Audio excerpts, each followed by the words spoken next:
In a village where whispers of adventure danced in the air, Jack's heart thudded with the promise of the unknown.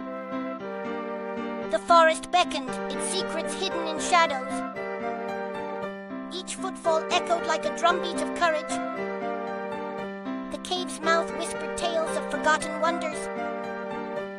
Darkness enveloped him like a cloak of uncertainty. The bear's growl echoed like thunder in the confined space. Fear's icy fingers gripped his heart in a vice-like hold. Hope danced on the squirrel's nimble feet, a savior in the shadows. Freedom tasted sweeter than any adventure he had imagined. The forest whispered its gratitude on the wind, a bond forged in bravery.